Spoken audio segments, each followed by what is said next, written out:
Okay, here we go. All right, so I believe the creator of this video reached out to me, and they said, "Hey, Papa Gut, can you watch this conversation I have with Keemstar?"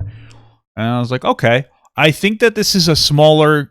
I think a while ago. This is from April 20th. Oh, cool. This is from April 20th. My thing with... And I think Keemstar had said at one point, this is one of the good things about Keemstar, you know, as much as we like to poopy on him. It's still usually have conversations with people on like their things or whatever. You know, there's obviously a lot to criticize about him, but what I will say is that he does seem to give back to an extent to the commentary community, which I know is something that he values a lot, which is just the existence of the commentary community in some kind of a community sense. So, you know, kudos to him. I think that, like, you know, that's always a good thing. I mean, that's like that's a very positive thing. Usually people who, you know, want to pioneer like a specific space, it's always a good thing when they take the clout that they generate and they try to hand it out in different ways. It would probably be more effective if Keemstar did that. I mean, so it's great that he goes on other people's show, but I don't think it would be a bad idea for Keemstar to like do some kind of his own, you know, do this on its own platform. Obviously not Drama Alert, because that's very different, but, you know, maybe create his own, what would you call it? I don't know why, his own commentary channel or something, or maybe open his own like creator-oriented podcast. I don't really know. Either way, good guy Keemstar, I guess, basically. Anyway, let's watch this. My thing with Valorant is I don't have the time to play with it enough, and if I don't play it regularly, then I lose all my skill. Like, I'll get really good at it, and then I won't play for a few days, and then I suck ass. So that's like very frustrating. Going up and down. That's what'll happen on Rocket League if I don't play for like a month. Then I'm like, I'm playing like a bronze. I'm probably the most toxic person on that game. I spam like what's a save every goal I get. If my teammate fucks up and misses a save, I spam what's a save at him. I have a lot of problems with my teammates. Like, it's an ever-going battle, and I lose a lot of games because of that. Sounds like League. It's definitely... Well, hold on a second. Here's the thing. Like, it's an ever-going battle, and I lose a lot of games because of that. Sounds like... So I don't know if he says because of that or if it's because of them, but I will say from my own personal experience, is like, you know, toxic players tend to be, in my experience, better than the non-toxic players that they are ranked equally to. The reason, though, that they don't climb and they don't play better, they don't climb up higher, is because their toxicity causes people to tune out and not care. The reality is like, you know, the law of averages says you're going to win like 50% of games, you're going to lose 50% of your games. But in order to climb, you generally have to win more than 50% of your games, right? You have to win just a little bit more. How do you do that? Those are like your difficult games. Those are the hard games that are going to test you, where you and your team or somebody in your team may not be doing well, and you have to play above and beyond in order to climb. And it's usually the toxic person that has their meltdown. I've been there. They have their meltdown, and then you end up having a negative impact on the team, and you end up being the one that like causes the loss. Maybe not because you're a bad player, but because you're so toxic, it causes people to just not care anymore. It's just the reality of the situation, bro.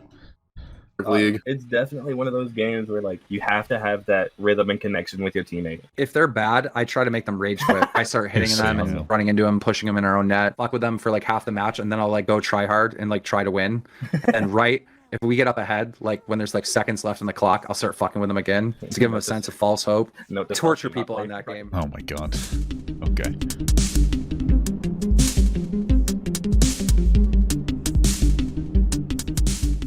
Interesting. So right off the bat, guys, welcome to another Expanded Thoughts podcast. We have an unusual guest in the fact that this shouldn't even be happening on paper. A few months ago, maybe even a year ago, I told everyone here, I said, guys, we're going to have Keemstar on this podcast. It made no sense. I've been manifesting this idea for quite a while. I believe if you want something bad enough, you can make whatever you want happen. I also believe that. You know, I have crazy ass dreams, and I have been through my entire career. I bet you do. Somehow, some way it came true.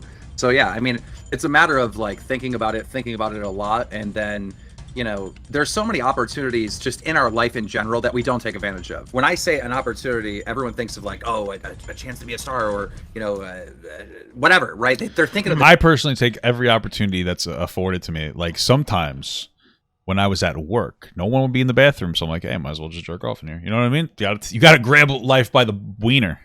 You know what I'm saying, guys? You gotta take the opportunity. No one's around.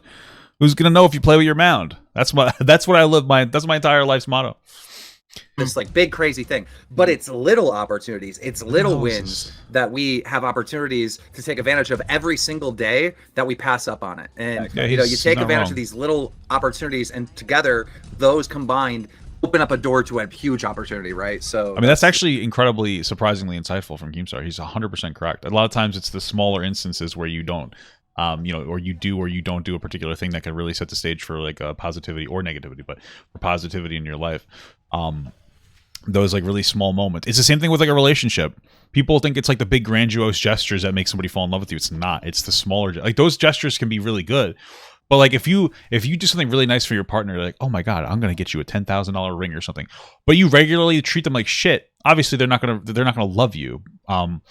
But if you're consistently just taking them seriously or to treat them well, they're gonna like, that's what love is like about. That's what the fundamentally about what a lot of things are in life. Even if you don't think that the experience is impactful, it could set the stage for having a better experience in life. This is like a weird thing. Like there are I don't know where this question is, but I'm just gonna log out. I'm not wicked. There's also an argument to be made about like let's say you're in a particular situation and you have a particular interaction. And let's say you don't do that interaction. The next time something similar happens, you may not do that particular interaction, you know? So let's do something small. Like maybe, you know, you're going to open the door and someone's behind you and you don't hold the door for them. You're generating a habit of not holding the door. I know that that's a really weird example to use. But if you do generate that habit, all of a sudden, like, you're just a nicer person for doing that thing over and over again. It's like one of those things where you push yourself to do a habit you may not necessarily be used to, and you get to a point where you become like a better person based on that. So I know we went really in depth on that like weird point, but that's kind of what I'm referring to. Want to know something that's extremely ironic? The reason why I have this set up is because you were doing like a Christmas giveaway and you donated towards me at one point. That is exactly what I'm talking about, right? So like, you know, the opportunity to have like a microphone or whatever I bought for you or helped you out with, right? You know, that's little. It's just a keyboard, it's just a microphone, whatever, right? But then that opened up the next opportunity of like, okay, let's get together, let's do a podcast. Really playing the you know, song. Let's spam Keemstar to come on the podcast, and now I'm here. You know what I mean? But that's exactly what I'm talking about. Today, nothing's happening, nothing's going on. Like, it's Sunday, so I really want to upload a drama alert, and I did have some decent stories, but nothing that would really mesh well together. It's like, you know, you gotta feel it out and make sure. I wonder why Keemstar. I mean, maybe he's just busy. I don't really know, or he doesn't think it's worth it. Why doesn't he have like a smaller platform to do like stuff that he wouldn't normally do in his main? I guess he just doesn't need to do it because he doesn't need the money. But things right before you pull the trigger, and today wasn't those days. Like, I had content, but it wasn't good enough. But to me, wouldn't that make sense? Like, I know Keemstar keeps trying to find like a host for his secondary podcast, or not. Excuse me, he's trying to find a host for Drama Alert. I don't know why I said it like that. And so he's like, who wants to do it? And I know that he's not anymore. He's not retiring, but he's going to get to a point where he's going to be like older and he's probably not going to want to do it anymore, and he doesn't need the money. So like, why not create and like facilitate like a Drama Alert Juniors, something like that? Not call it that. That'd be ridiculous. And then just rotate a different cast of people that might be good and see how people would do. And then if they do perform really well and you're able to build a brand, you know, you can promote them to the regular Drama Alert or whatever. You know what I'm saying? Then it seems like Keemstar wants to create an empire outside of himself. It seems like he wants to do something along the lines of like almost like the Daily Show, not in like, you know, the credibility or anything. Or humor, but when it comes to like drama, that seems like his goal. So yeah, I mean, I guess that would just be like the best way that you would operate. So I kind of planned on making a video, so I didn't make any other plans today. So I went out, rode the snowmobile around the house, played around in the snow a little bit, but that's about it, you know. So I had the day free and saw that message. And I was like, if you could do it today, because the worst thing that can happen to me is I'm on a schedule somewhere. If I have to be on a schedule somewhere, I'm probably gonna miss it because, you know, there's other important things that happen that, you know, other things get blown off. True. You know, I didn't go and see a dentist for 2 years just because there was drama every time I had an appointment. I mean, your job is literally 24/7, so you have to be like on standby. What? That doesn't even make sense. That doesn't even make sense to me. You didn't go to the fucking dentist because of Drama Alert? Did you need like dental surgery? But like you couldn't have gone to the you couldn't have gone to the dentist? Why? Why can't you go to the dentist? It doesn't make any sense unless it was going to put you out of commission for like a week. Then I'd say, okay, I get it. I mean, at that point, you're putting your health, you know, behind your job, which is probably kind of dumb, but whatever. But if you just have to go to like the regular dentist to get like your teeth cleaning, what does that matter? You know, you can make your show whenever you want and just have it released by a particular time, but you can even release it whenever you want as well. So it's bizarre, but okay. How does that affect your relationships and stuff? That's got to make it extremely difficult, I'd imagine. Yeah, it can sometimes, but Why? I think an ongoing meme that I've seen throughout my entire career when people are trying to roast me on Twitter is they're like, get off of Twitter and go take care of your family, right? A lot of times I'll be reading these tweets as I'm taking my daughter to the mall, and that's the beauty of modern technology, right? Is like I can be out actively, spending time with whoever, my friends, my family, and just pull up my phone a quick 5 minutes and I'm covered for at least the next hour. But every hour I do have to check Twitter. Every hour I do have to check the Drum Alert news chat. Every hour I have to. That's not like that much though. Like I know it sounds like a lot, but everybody already does that. Everybody kind of already like checks Twitter or checks their thing constantly. They don't have to do it for like. I agree, it's part of his job, but it's not like an overbearing amount of work where I'd say this is a 24/7 thing, unless this guy is literally waking up in the middle of the night to specifically do it, which I doubt he's doing. I think it's more of one of those things where it's like a habit that he's turned into a job, and now he's trying to say that like somehow now that it is a job, the habit is like so much more impactful. It's kind of the same. Like I used to be that way with TikTok, where I would always go on there because I was always looking for content to make, but like that was kind of my habit, and it was almost just like addicted to it. But when you get larger, you have the ability to use other people to do that type of research for you. It's kind of the truth of the matter. Find out what the hell is going on the internet, and if something is going on, then that might take more time. I got to get on the phone with the creator to find out the real scoop of what's going on. But yeah, I can't help but wonder, does that create an addiction on your phone? Because surely you have to be addicted at that point because it comes like secondhand nature. Trade my addiction up for fame, a normal job. Riches. Like I don't know, like I'll stay addicted. I'm addicted to my phone too. I can't shit on you, bro. I've had a similar situation where I was live streaming. I was at Starbucks with my girlfriend and my dog, and someone joined and they're like, "Get a life." Where your dog? It's just like Starbucks? The stuff that makes zero sense. Because what I imagine just some random kid at home watching my live stream as I'm getting Starbucks or something. It's fun. It's funny. I feel like kids nowadays, like this new generation, too soft. I feel like they're just angry. They're angry. And they're soft, and they're upset all the time. Back in the day when we would bully and harass people or whatever, right? Like it was fun, right? You're talking shit. Different. What the fuck? I mean, yeah, the people have more like mental health issues. There's a lot of different like speculations as to why. I think part of it's because kids nowadays are generally smarter, and they have. I think part of it is that kids are generally smarter. I also think that the information that we have available at our fingertips scares people a lot. It always seems like the world is ending, especially since we sensationalize the fuck out of the news. Like people talk about how things are getting worse now. Things are probably getting a lot better. We're just more informed whether the information is positive or negative, and so they get more afraid of different things happening. But okay, but the soft thing is like I don't think that people have become more soft on the internet. I think that the people on the internet were a specific type of person that just loved fucking with each other all the time, which is something I love to do too, and I absolutely have tons of fun doing it. But like other people are coming on to the internet, and so now it's like, okay, we can't just cater to mostly fucking dudes that are fine with trolling and fucking with each other all the time. That's what it used to be, and like I don't think that we're becoming soft. I think that we just have a wider audience of people that are engaging. Look at how strong my character is. Whoa. Right. The overall point that I'm trying to make is that whole like bullying stuff that was happening on the internet, that didn't stop. It just changed. It's just different, right? Yeah. Now what happens is somebody messes up or does something wrong, and you don't bully them by tweeting at them to drink bleach or to go die or something. You bully them by canceling them, saying, "How dare you? Yeah, I can't believe it. I'm so offended. This is messed up. You're a horrible person." Shame is the new bullying.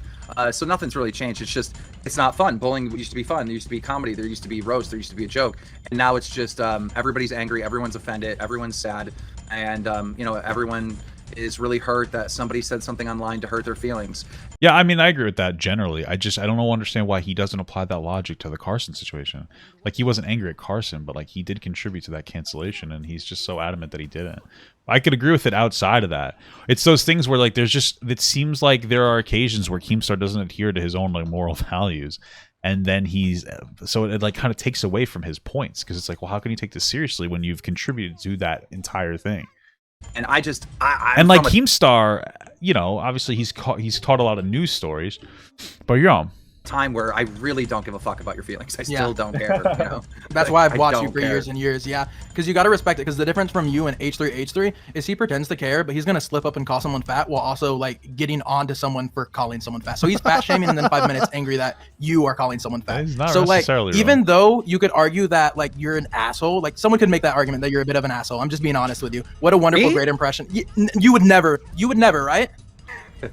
So even though someone could make that argument, though, you're honest, you're real. I would rather someone be completely rude to me and honest than me wondering what they're thinking and talking behind my back. So that's why I have major respect for you. I think H3 realizes to survive, he has to change, right? He has to adapt to this whole like woke stuff, and you know, that's his process, right? And honestly, throughout my entire career, you do have to change. Like, you do have to change and adapt to the current times. I guess I'm an anomaly in this scenario because, you know, I haven't changed from that 2016 era at all, and somehow I'm still surviving. But I understand this whole fakeness and this wokeness. I don't think that Ethan has to change. I mean, I think that Ethan is generally well-intentioned, and then I think he lets it get to his head. So I think that he has become a little bit less edgy and toxic. And then he also listened too much to some of the people who were talking online. And there's a lot of people online who just love to bitch and moan and complain about things. And Ethan's like, oh, these people's feelings are valid. And it's like, the general feeling is valid, but not everybody's feelings are valid. You know what I mean? Some people are just like out for blood. They're just fucking annoying. They're going to bitch about everything. And you kind of have to learn to distinguish. And I think that's where the issue with Ethan comes in, is he just hasn't learned to distinguish between people who are just always going to complain about anything no matter what. Versus people with like legitimate grievances, and then it turns into this really weird thing where he does play into like the toxicity of like calling people out and cutting people off, and he does kind of cater to a lot of very toxic individuals, and then he sets himself up for like incredibly high standards, and like look what's happening now. He lost his sponsorships because of it, because that's the energy he puts out into the world, and now he's getting it back. You know, is that people are trying to do is because they're trying to just still have a career. I mean, Ethan Klein is trying. Somebody said Keem isn't honest. Remember the Basher video where he purposely kept information away from the public to keep the story going? I don't know exactly what you're talking about, but he did just a similar thing with Carson by not reporting the age. So like, yeah, there are times where Keemstar is dishonest. I guess you have to differentiate whether this dishonesty was intentional or not. Because then you look at something like the Sniper Wolf situation where it seemed like Keemstar was trying to do the right thing. And it gets difficult to figure out like what the fuck is going on with Keemstar. Like, what is he doing? You know, maybe he genuinely looked at the Carson situation. And he's like, you know what? Maybe there's an argument to be made that Keemstar was trying to educate himself in some kind of like something within the realm of sexual assault or grooming or whatever. And he was like, oh, I'm going to run with this story and listen to what people have to say and not think about it critically. I don't know. I have to pick his brain, but to me, it just looks like he's sensationalizing it just for the fucking, because he's looking for a story. But yeah, I mean, there's definitely times where he's not honest. Have a career. What's happening here? If he were to play the good guy, which you got to remember, Ethan Klein played the good guy in 2015 and 2016, and he's always been trying to be like the moral high ground. I think he's always in the community, even though he's completely changed, right? You know, if he's going to still play that role of the moral high ground, I guess he has to be woke, right? Like he's kind of backed into a corner. What was it that had happened with Keemstar and H3? Like Keemstar went on the H3 podcast. And then, I covered it when Basher actually was sexting kids and he didn't say anything, but there was a smaller channel that was covering everything. Yeah, I get that. Yeah. Maybe he didn't know if it was valid or like if the information was like real or credible or not. But what happened? He went on the podcast and Ethan treated him like a person, like a controversial person. And then afterwards, Ethan got backlash. So Ethan's like, all right, fuck this guy. He's a loser. Yeah, I could definitely see why where Keemstar's PTSD comes from. But the thing about him is he's been able to attack content creators like David Dobrik. He's been able to negatively affect majorly. Obviously, Leafy is here. Just James Charles. How have you been able to survive him? I don't know. Well, I mean, James Charles, I think, is self-explanatory why he got hit. He should have got hit. Leafy, honestly, from what I've seen, incredibly toxic, like legitimate, like bullying, like his content. It's not really like I saw that clip the other day where he just like he looked at a girl with Down syndrome. He's like, "Oh, is she?" and just called her the R slur. Like, it's not funny. It's just like bullying, like bullshit. What was the other one that they brought up? David Dobrik. David Dobrik has been engaging in some inappropriate shit when it comes to the whole prank thing. I think their pranks in general are like a fine line between like good and bad. I mean, they're tough to do. I don't think anybody's done pranks well except for like the Jack members of Jackass. You know, and then there's Keemstar. I guess really it comes down to you have to just not care a lot of the times because most people don't really give a shit. Because James Charles is back and he just ignores the hatred and people just don't care anymore. They've moved on.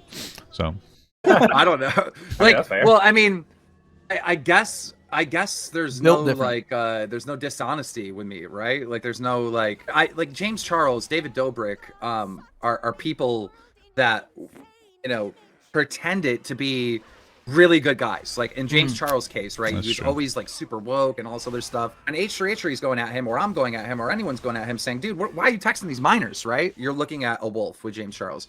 But David Dobrik, this guy is handing out cash. He's giving people Teslas. Like this is the good guy, right? Yeah. And so to see this other side of it, which I think was grossly exaggerated by Ethan Klein and Trisha. Yeah. Trisha obviously wanted revenge or whatever, right? But to see this other I think side, I think Keemstar tends to be right about that. I think like there was inappropriateness with David Dobrik, but I think that like with the one kid where they were talking about how it was equated to like sexual assault. Even I got roped into that, but it wasn't. I mean, like the guy had a kissing prank. It was kind of inappropriate, but he wasn't sexually assaulted. It was just like a stupid prank. And like, yeah, I think the pranks are inappropriate, but it was definitely blown out of proportion. And like Keemstar said, there seems to be a particular motivation from Trisha to go after David Dobrik in a cancel-esque way. But I think that they also treated her like shit in some instances, though I think that she also treated them like shit. It's a back and forth.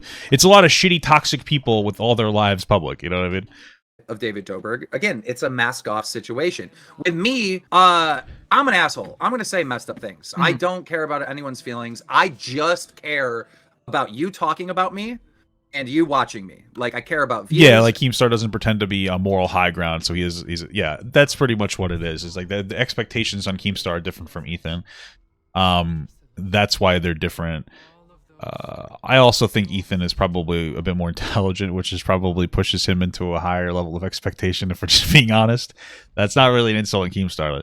But, that all kind of ropes into the whole aspect where, yeah, like he professes, he shows people that he has a very high moral high ground. So when he fucks up, And I care about other people talking about me. You can say negative things, you can say positive things, but I please keep talking about me. Like that's what is important to me. So I think that's probably why. Also, I think my show is just good, right? Like I think so as well. If you look at drama alerts from like 2014, 2015. Then you look at them in the 16 to year 17. It's like you can see how practice makes perfect, right? Like I've been doing the show for such a long time. I'm at the point now where it's just I got the thing down pack, right? Like you look at a 10-minute video I upload and I'm getting down pack. Okay. 7-minute and 30-second watch time on a 10-minute video on average. It's like it's really, really good. Like people are not clicking off, and so I've been able to perfect my show to the point where even if I'm going to talk about some TikToker or something that most of my audience doesn't care enough about, I'm going to make it interesting enough for them not to click off the video and to tune in and to keep watching. What is your day-to-day life? I wonder, because there's probably a lot more information out there that he could talk about. I saw him complaining about not hitting. I think he wants to hit 10 or 12 minutes. Like that's just his standard, like his rule for the show, like whatever. So I wonder why he doesn't end the video with something that wouldn't necessarily be particularly engaging for people. Something new and experimental. If he's trying to fill out a particular like 12, I want to do 12 minutes. Like, why not fill it up a little bit with some different shit, just experimental content? Other than check in for stories and stuff. Like, what do you do on your off time? Like you mentioned your where the fuck do I going out pledge an oath? What other stuff do you do? Like, what do you do for fun and Where stuff? is that? Well, a normal day to day is me waking up, instantly checking for news, checking Twitter, responding to, I'd say on an average day, I'll probably end that day by talking to at least 20 different creators, right? So I got to know what's going on. Some of these people are my friends and we're just talking about a story that is unrelated to either one of us, but we're just talking about it, sharing thoughts and ideas. Other times, it's someone directly connected to the story and I'm trying to get as much information as possible. So there's that. There's also meetings with my team and some of the projects that we're doing outside of Drama and outside of YouTube, and a lot of stuff that takes a lot of time. There's also meetings with brands, etc.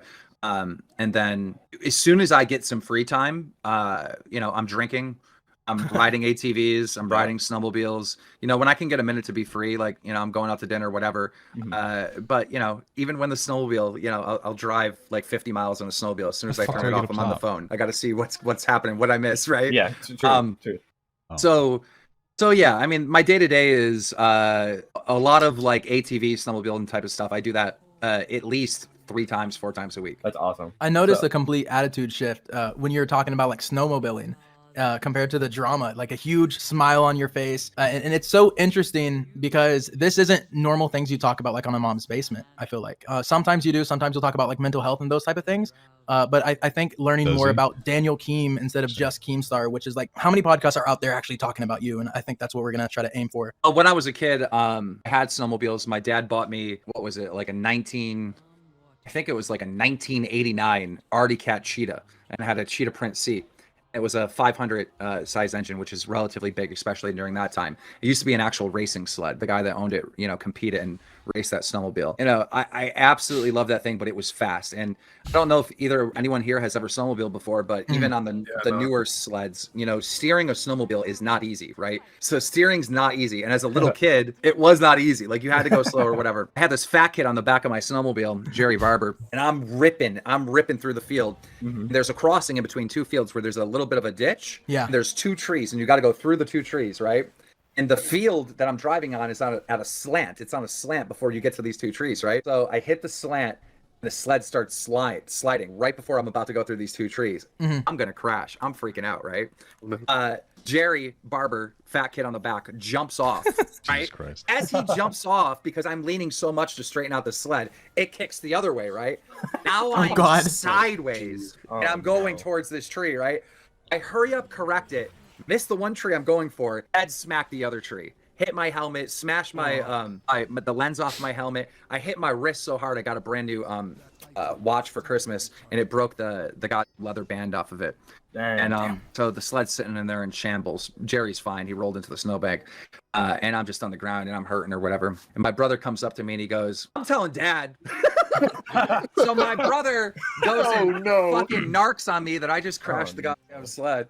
My dad was concerned about it or whatever, and you know, he said to me, he goes, "Listen, you know, I'm really sorry this happened to you." He goes, "But that hood's like, you know, $300." He's like, "You got to pay for that. You got to figure that out, right?" My parents were hard, right? People, you know, a little bit out of my paycheck, and you know, because I used to work on my own dad's farm.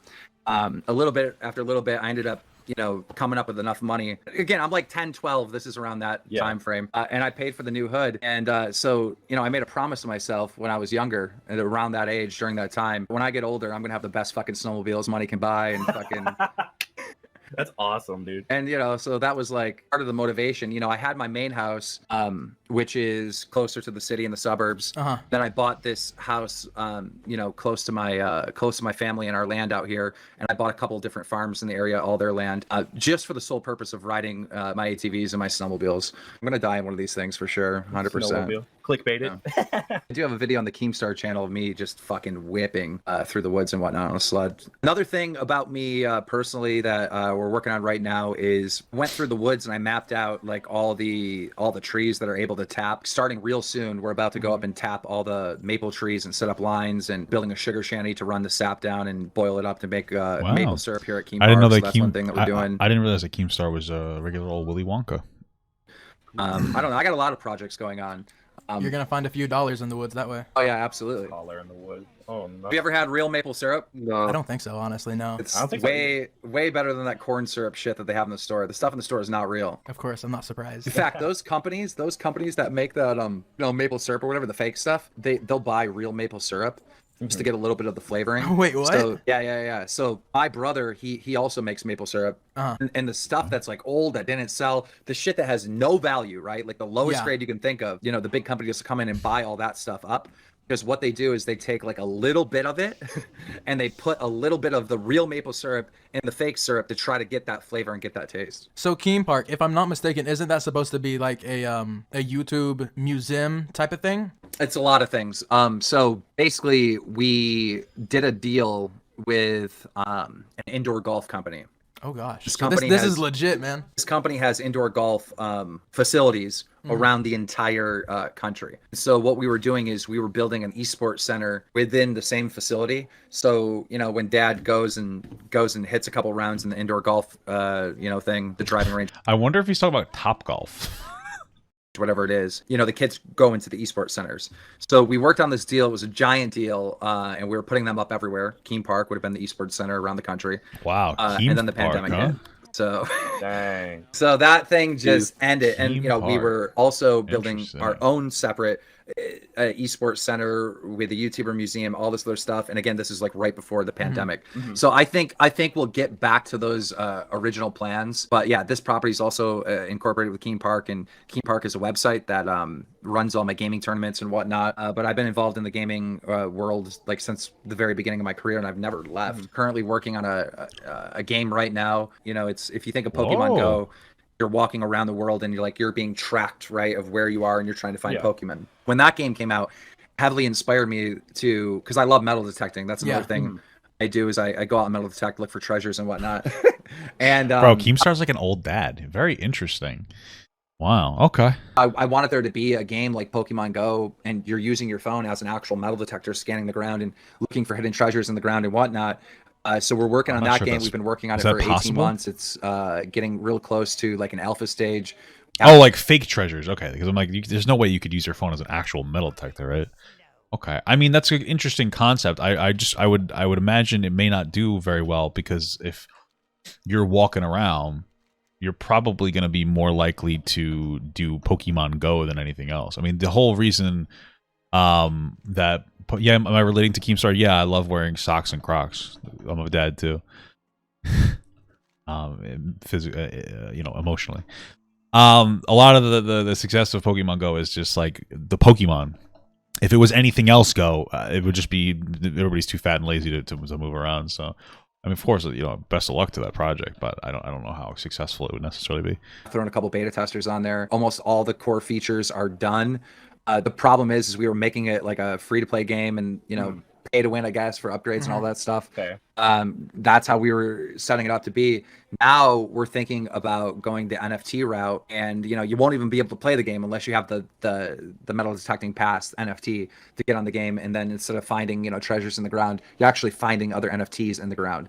So we're working on making this switch now, and I think we're about maybe 6 months, anywhere between 3 and 6 months from completion, where we can execute this and get this out the door. So I'm really excited about that. I do so much people don't really understand. It's not just drama alert. So you mentioned coronavirus and the pandemic kind of set you back a little bit. Has Kanye West and Kim Kardashian's divorce set you back a little bit as well, by chance?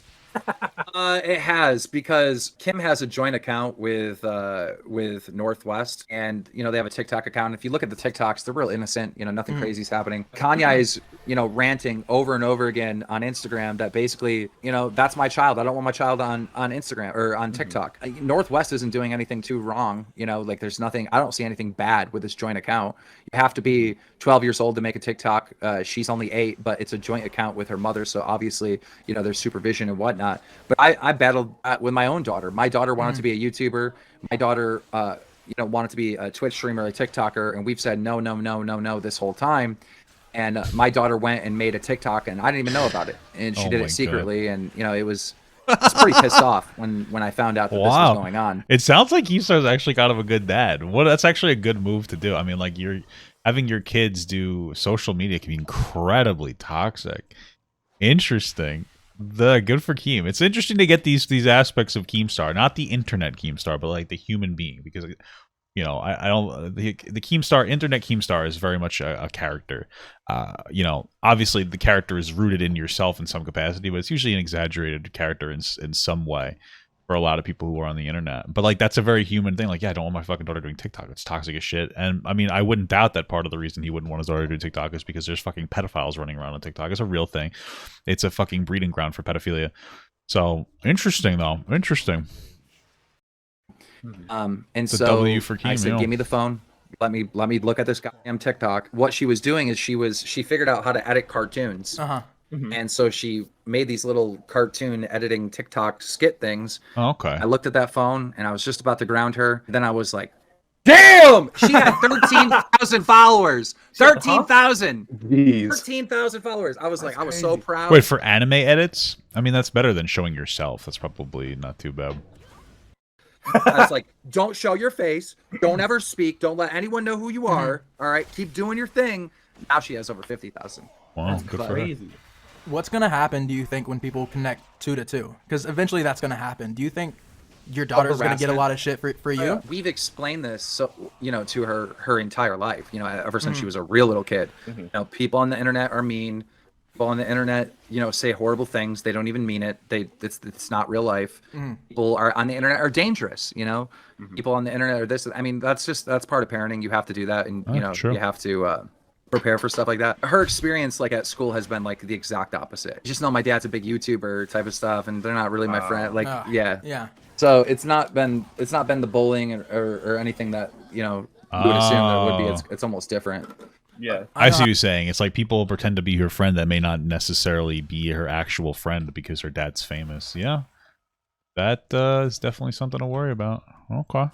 That is when this podcast is gonna drop. A lot of people are gonna text me, and I haven't heard of him for a long time. I had this one special guest, XXX Tentacion. I had his father on. Obviously, he couldn't be on because he's passed away. So the closest person you could get to him would be family member, friends, whatever. So I had his father on. The moment that podcast dropped, all of a sudden, people I haven't heard from in so long was like, "Yo, wanna hang out?" I'm like, "Yeah." Wait, didn't XXX assault his girlfriend with a grilling equipment, sexually assault her with something like that? Isn't that pretty sure that's true, right?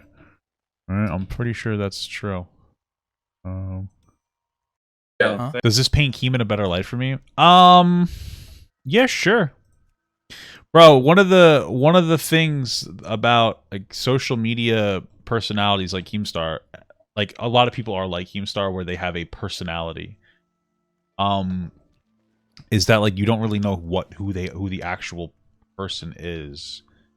And so it humanizes Keemstar. It seems like he's definitely a different person in the real world. I thought it was just assault. I'm pretty sure he put something in his girlfriend's pussy. He's a fucking piece of shit, right?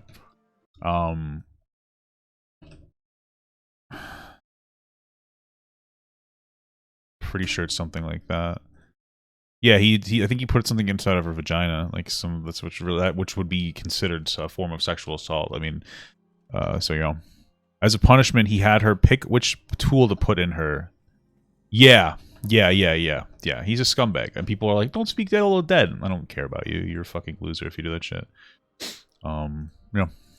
Same on my side. All right, guys, I'm excited to interrupt this episode with completely useless information that's going to upset you and frustrate you if you do not care about expanded thoughts. Now, if you do care about the podcast, we're going to be having a Q&A extremely soon. So if you're on the YouTube video of this, I want you to leave a comment down below asking any of the hosts a question or multiple questions. Anyways, now we're going to let Cade ask some rapid fire questions. Even though we call them rapid fire questions, we like to take our time. What is your biggest pet peeve? Hairstylist with bad haircuts. I thought you were going to say heroin, but that makes more sense. Heroin's also. Okay. You ever go into a barber shop or a hairstylist shop or just peer in? The hairstylist has the worst haircut ever. Some weird No, you're supposed to answer real fast, and that's what I came up with right away. But if I'm going to be honest, it's slow drivers. I cannot stand it. I'm the biggest road rager in the world, bro. If you're not, can I tell you something, bro? I guarantee you this is Keemstar because my wife yelled at me for doing this exact same thing. We were driving down a road and it's a 30 or 40 mile an hour drive, but people are driving really slow, fucking 10, 15 miles an hour. And I'm getting pissed. It's 4 cars in front of me. So what I do is it's a single lane road. I swerve to the left a little bit to see who it is. Right? I guarantee you Keemstar does the same thing. And my wife says to me, she goes, "What are you doing?" And I said, "I'm trying to see who the slow one is." And you know what she said to me? She said, "Why? What are you going to do about it?" I just sat there and I'm like, I'm not going to do fucking anything about it. I'm going to be mad, but at least I know who I'm mad at. And she's like, "Who cares? You're not moving any faster. You fucking asshole." She's fucking calling me on shit. And I'm like, it's not about that. It's just about being angry at the correct person. Okay? You fucking asshole. Going the speed limit. Even the speed limit pisses me off because, bro, we're not getting a ticket. If the speed limit is 55, we're not getting a ticket at going 60. Go 60. Just go 60. I hate people that are slow. It depends, man. When I was driving, I drove out of state somewhere and I have New York plates. I was going, I think 5 miles over the speed limit. Boom, they pulled me over. They didn't give a fuck. And it was shitty because the area went from 60 or something or 55 down to like 30 almost instantly, and I didn't even know. And they pulled me over, ticket. I'm like, dude, what the fuck? Like there's a lot of people. A lot of times they try to get out of state drivers. They try to pull them over because like you're not. What are you gonna go back in a month to contest the ticket? You know. So my wife said that's a man thing when we're talking about the driving part before. I can't fucking stand it anywhere. Like, I really feel, I take it personal. Like, they're personally fucking with me by going slow. Like, it's like so, all the time. There's no logic behind any of my thought processes when I get behind someone that's slow, bro. I just instantly hate them and wish them the worst. I would love to hear some of the roast you're just throwing at them while you're raging behind the wheel. Here's the other thing about fucking drivers, right? You're driving behind somebody, right? And they're turning, right? Instead of just like, you know, you slow down to like 20 miles an hour, you make the turn of, you know, you going where you're going in. They come to a complete stop and you're behind them. So now you have to stop. And then they start doing one of these things. Oh no. Go in.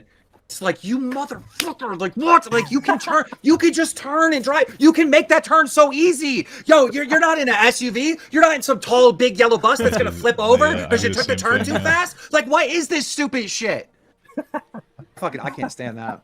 The only time I drive slow is when it's like horrible weather, and when I'm driving at that speed, I'm like, oh my god, is this what we're supposed to do? What? I love when there's horrible weather and the roads are in bad conditions, because then I can pass them. People are going so slow, I don't even think. The worst thing to me is like when like, you know, I drive out of state somewhat often.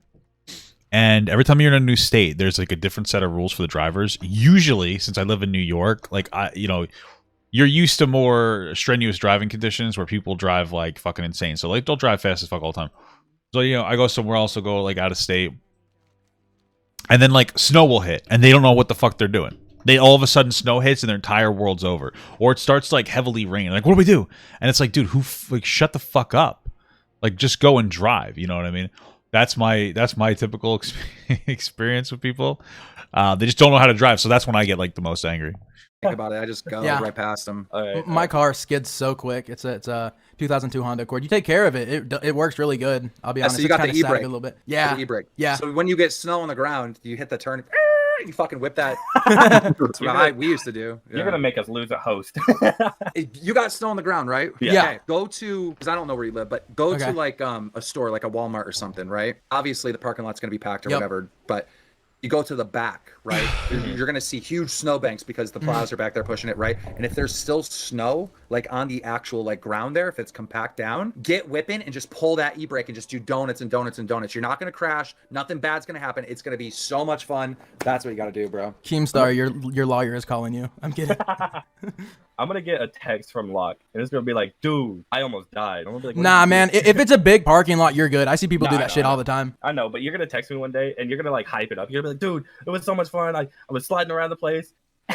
And I'll be like, why? And you're going to be like, Keemstar told me to do it. I'm thinking about going in a derby race and just like fucking up my car on purpose at this point, like driving it backwards and just seeing how bad I can mess it up. Speaking of your car, dude, your car's going to break down before it gets do that with my car. It broke 5 times last month. It was fun. Let's get back on the questions, just because I do have a lot of questions, and we can conversate about it. But complete flip side, what is your annoying habit? Rage, road rage. Road rage? I mean, hey, hand in hand, really. Why is there so much like road-oriented shit? I don't know where I got this from, but when I'm telling a story, when I'm talking about anything, I keep saying the word right, and I can't get myself to stop saying it. I don't know where the fuck this came from, right? I did that on purpose. Okay. Yeah, it's like using the word like all the time. Let people do that. Filler word. It's a filler word. Right? Just wait. Just wait till it's like spin and people are like, Keemstar is trying to signal his right community through these hidden messages. Oh my. What is one thing you would like to be remembered about you? I have no idea. I don't really think about that. I guess I do want to be remembered, right? I do want to be remembered.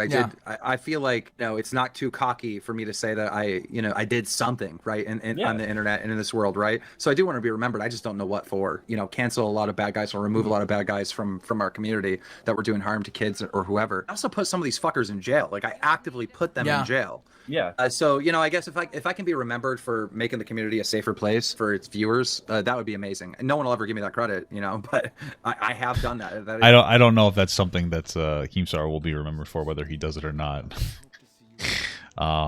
which is mostly due to the way that he carries himself sometimes, where he's like, being incredibly antagonistic and obnoxious and like toxic and trolling usually is going to overshadow other accomplishments that you tend to do. So, that's probably not what you're going to get remembered for. He should talk about Glenn and Cameron then. It'd be nice. I don't think that he ever would talk about Glenn and Cameron. I think that a lot of people like Keemstar and Ethan, they only really talk about content creators that are big, that'll draw attention. They don't really talk about content creators that aren't as big. They don't really care about that. It's just the truth of the world, brother. The unfortunate truth of the world.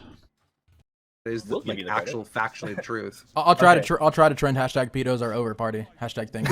What is your favorite song to date? Like, if you go on your Apple Music, Spotify, like, what is that one song that you're like, I love this song? Sitting by the Dock of the Bay by Otis Reddit. What is your favorite holiday? I'd say Halloween. Halloween. What is your biggest fear? Being alone in open water. Obviously, rapid fire questioning. Spiders, snakes, shit like that. Like I'm scared of normal stuff, like normal people are. Yeah. When I think of something that like really just like haunts me, it's me being in water, not being able to touch the ground, and not seeing any land or boat or anything. The idea of that is so fucking terrifying to me, and I don't know where it comes from, But yeah, that's my biggest fear. What song would be your theme song in life? Like Dollar in the Woods, probably. Dollar in the Woods. Yeah. What is a body? Mine would be Stone Cold Steve Austin theme song. The introduction to Stone Cold. That'd be the coolest theme song in life. Okay. You wouldn't mind losing. Probably a toe. Yeah. No, maybe a finger. Say a finger. Probably a finger. Do you have a choice of which finger? Probably lose a pinky, no problem. As long as you have your thumb, you're good. We might have already covered this, but I don't know. I guess. What's the dumbest way you've been injured? I threw a full bottle of Pepsi at this kid driving. We're driving down the car. He's riding his bike. Tagged him with a full bottle of Pepsi. Don't even know this kid. Why? Picking up my friend Dustin's girlfriend, right? So Dustin pulls in his girlfriend's house. The kid that I just hit with the bottle rides his bike next door. Oh God. And there's all these kids sitting on the porch. Like, these two houses were right next to each other. That's like a cartoon or a TV show. You're like, that doesn't happen. Yeah, so I go, oh fuck, I gotta fight someone now, right? This is what I'm thinking. I open up the car. He goes, why'd you fucking hit me in the butt? I go, man, dude, it was an accident. I threw it out. You were there. Whatever, right? Muscle spasm. So he goes, no, fuck you, bro. Like, that's fuck you shit. So the guys start getting fucking up on the porch, right? Dude, a lot of this fight stuff is, it's just about punking the other person out. So I run over into their yard. I'm like, let's go. Who wants it? One-on-one. Who wants it? Who wants to fucking go? Who wants it? But he does shit, right? So we go and grab Dustin's girlfriend. We go in the house. We're leaving. They're all staring, as I'm leaving. I'm like, I'm going up to Case Lake. I'm going up to fucking Case Lake. If you guys find the balls, catch me up at Case Lake. So you get there, you have to walk through this giant field, and then you have to swim across the lake to get to the swing. What the hell? Because we're all going to the swing, right? We're already like through this field, right? Which is a good, I don't know, at least 7-minute walk through a field, like a hay field. All right, we're at the lake, taking off our clothes. We're getting ready to swim across to get on the rope swing. 1, 2, 3, 4 cars pull in. Like, damn, there's about to be people there because, there was no one there this day. We were excited. Yeah. These fuckers, I swear to God, get out of the car. They got hockey sticks, baseball bats, all kinds of shit. What the fuck? Here we go. Here we fucking go. So Dustin and Mike, they're like, bro, dude, we're not fighting fucking all these people with fucking bats and shit. I'm like, don't worry, I got it, right? They come up and I'm like, really? You pussies brought weapons? I'm like, 1v1 to the kid that, I threw the pop bottle at, right? So we're squaring up for a 1v1, and he swings on me, I swing on him. Punches are back and forth. I couldn't tell you who got the better of what because that lasted a whole 2 seconds. Yeah. Then I'm hitting the back with a fucking bat. I'm hitting the fucking leg with hockey sticks. I'm at this point I'm on the ground. I'm being kicked by fucking everyone, right? Yeah. So at some point, How old were these people that he fought? Like, were they fucking children? Like, how old was he? What the fuck's happening? It sounds like he was a grown man, like fighting like a 10-year-old. What the fuck's happening here? So they stop, right? I'm bleeding, black eye, fucking everything, right? I'm still fucking kicking at people and swinging at them and shit. 2 of them grab me like this, right? And they're fucking, they got me up against a tree, right? The fucker that I hit the pop bottle with, right? Pulls out a fucking knife, like a little knife too, like or like a like a jackknife or whatever that people have in their pocket, like he pulls out this fucking knife, right? And I'm like, dude, you're not gonna fucking stab me. He's like, say fucking sorry, say sorry, and I got blood running down my face, right? So I spit blood at this fucking kid. Go fuck you. So he takes the knife and he like he doesn't push it where he's stabbing me, but he's like, say sorry. I'm like, fine, fucking sorry, fuck you, da da da type of shit. That was probably the stupidest injury I've ever received in my life. It was all my fault, literally all my fault. It doesn't end there. All right, so then they're like, yeah, never come to Frankenville again, right? Like, so you know, they're fucking laughing or whatever. They get a couple kicks on me, you know, they're walking away. I don't know what the fuck is running through my mind. I am the stupidest motherfucker in the world, right? They get about 50 yards in this field. I run at them and fucking go up, and they hear me fucking coming, right? So there's like no surprise. I can barely fucking see. And as I'm getting up to go punch the fucking kid, you know, again, this is the kid that I hit with a pop in the first place, right? As I'm going up to punch him, someone else fucking just bam right on my fucking leg with a hockey stick. Oh, I do nothing that time. I'm just down fucking holding my legs. They get a couple more kicks, and it's just fucking. I got really, really fucked up. That's the worst I've ever got fucked up in a fight. But yeah. What did your parents think when you went home? Nothing. I was a bad kid. They were. Just, he was a kid. Okay, that makes more sense. Like, what happened to you? I'm like, I got to fight with some friends. You know, I don't know. I had to walk across my graduation stage with a fucking black eye. That's awesome, actually. I got one more question for you. I don't think it's going to be as fun, but if you had one superpower, and only one, what would it be, and why would you have it? Invisible. I would want to be invisible, and here's why. I would rob everybody. I would steal everything. The reason I said why is I remember in school. Do you guys remember when you were in school and you're like in high school or college? Not even high school, not college. Middle school, and you're like, I wish I could go invisible, or I wish I could stop time so you could like play with girls' boobies. I was like, is Keemstar gonna say that, bro? You know, because it wouldn't be out of character, you know, for Keemstar to say something like that. That was my only thought. Okay, steal everything. Right? A lot of people would yeah, this middle question, school, bro. Right? They're like, True. oh, I would like to fly. Really?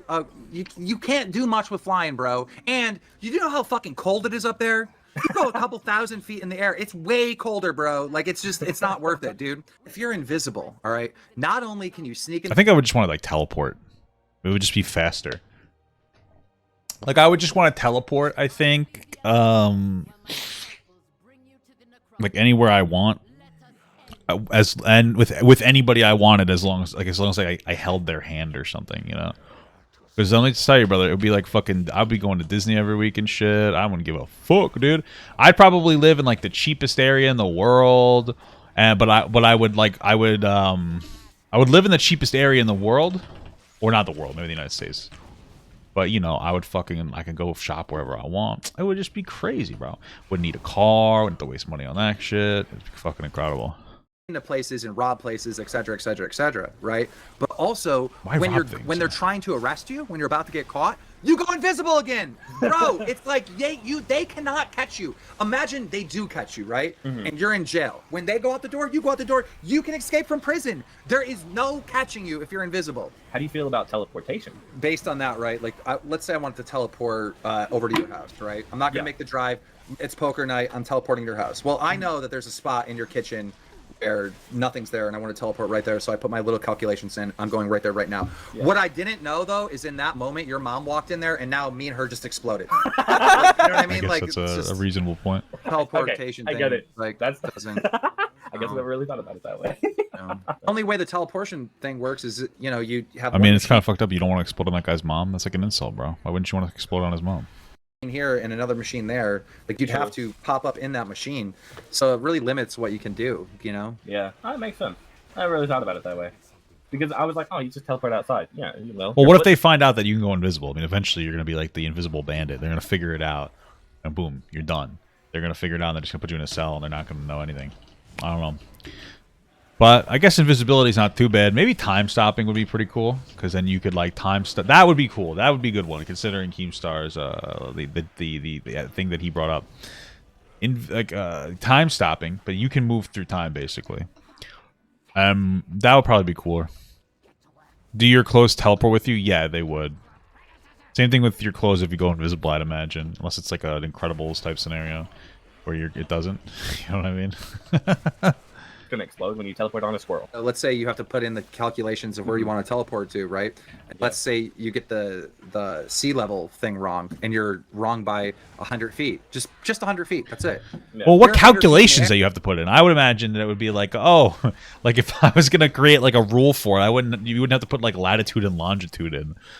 You would just have to like maybe physically see the place, so you'd have to FaceTime somebody so you could see where you're teleporting. That'd be a cooler rule. Oh, this guy's gonna fuck this whole thing up. You're dead, bro. You're hitting the ground. You're dying. Yeah. You're 100 feet in the ground. You're buried alive. Like, you just have one little calculation wrong. You're fucked.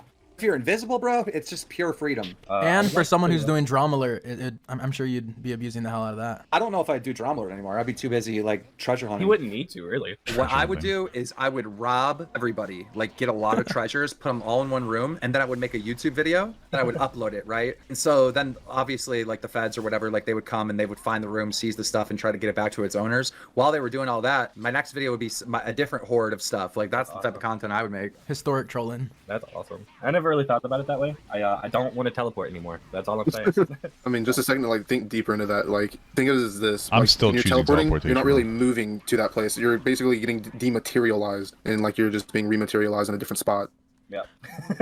I enjoy your stories. I can't help but wonder, what's something that shaped you the most, do you think? What makes you you? What made you you? Was there like a moment in life where it's like, oh shit? My mom talked a lot of shit. Like, my mom was typical like, woman in America. Number one, like, shit talker. Like, just constantly like roast the ever living fuck out of me and pretty much anyone, right? And so, no, it was never, well, I can't say it was never done maliciously, but most of the time it was just like how you talk. Like, that's how you talk to someone is by talking shit, right? Yeah. Like, one thing that my mom used to always do, and I used to always catch her on it, is that she'd be like, "Get over here!" Or, "I can't believe you dropped that bullet, you little son of a bitch." And I'd be like, "Mom, you just called yourself a bitch." Like, no, but my mom was funny, but she was a shit talker, and she would have me in fucking tears, just laughing at some of the shit coming out of her fucking mouth. So that was a lot of it, right? Like, there wasn't really a lot of room in my family growing up for like feelings and shit. Like, it was like, it had to be hard, right? And you know, I was raised by farmers, right? So it's like, you know, if you didn't work, you were a fucking loser, right? Yeah.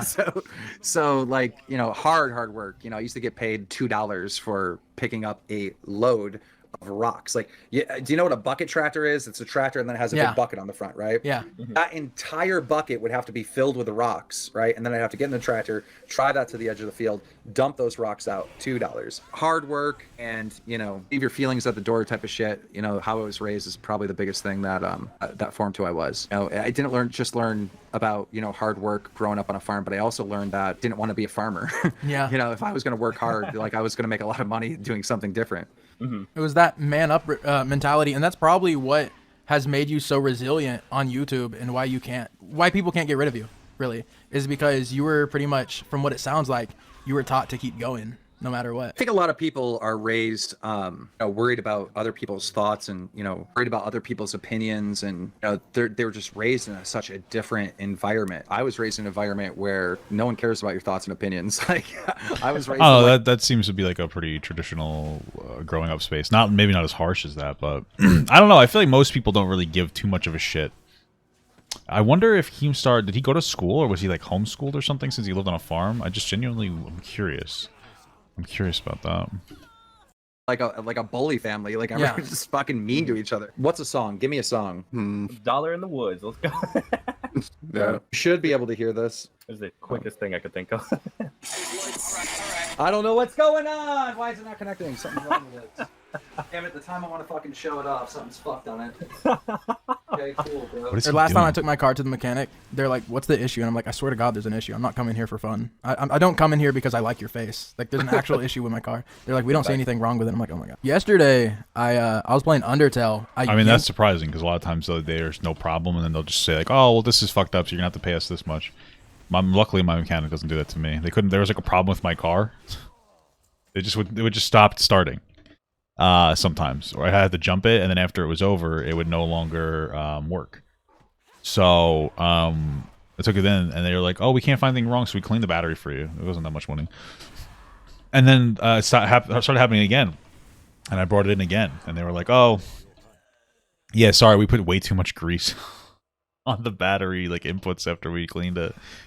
But they didn't charge me for fixing that, and now it works fine. Interesting shit. But they were like, "Yeah, you know, we don't want to just have you do a bunch of bullshit on your fucking car and like get like a new battery and a new alternator and all this. So we're just gonna, you know, whatever." So it's nice of them.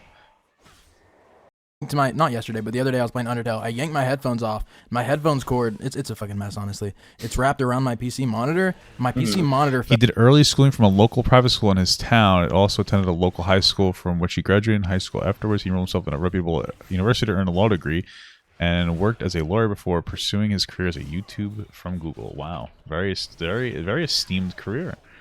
Very interesting. Fell, which then knocked over my microphone, which knocked over my iPad and broke my iPad.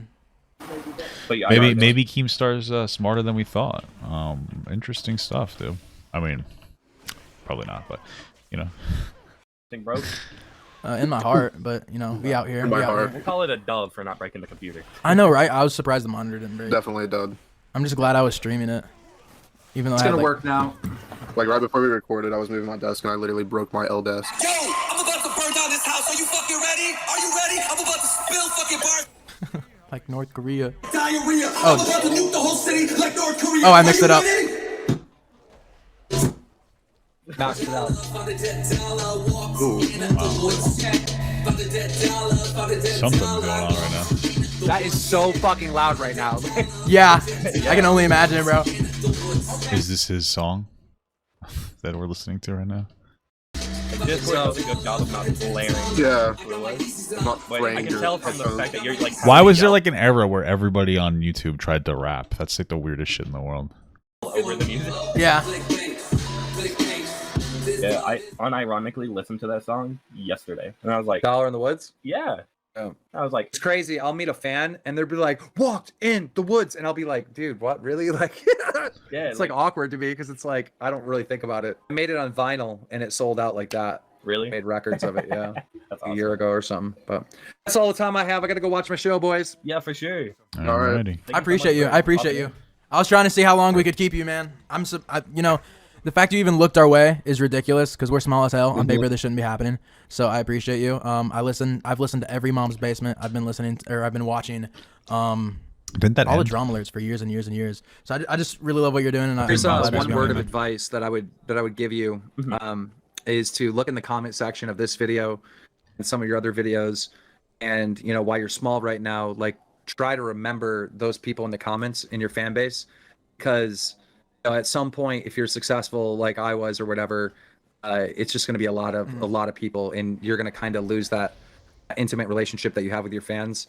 I still remember like the first like 50 people that subbed to my channel on the very first day in January of 2009. I know those people. I fucking remember their names. More like the first 100, really. Every once in a while, I'm on Drama Alert, and I'll see one of those first 100 people that were my first original subs 13 years ago, and I'll see them in the comments, and I'll be like, "Fuck yeah, bro!" Like, you know, like. So that's an important thing that a lot of people don't do. They just look at numbers. That's a cute story. You got to story. remember, they're not numbers. They're not just numbers. They're actual living, breathing people that are watching your content. So, Wow. all right, see you guys. I don't care about any of you that are in the comments, so fuck you. No, I'm just kidding. But I remember more the Twitch people. Like I remember Twitch regulars a lot more, obviously, because they come in on Twitch. You know.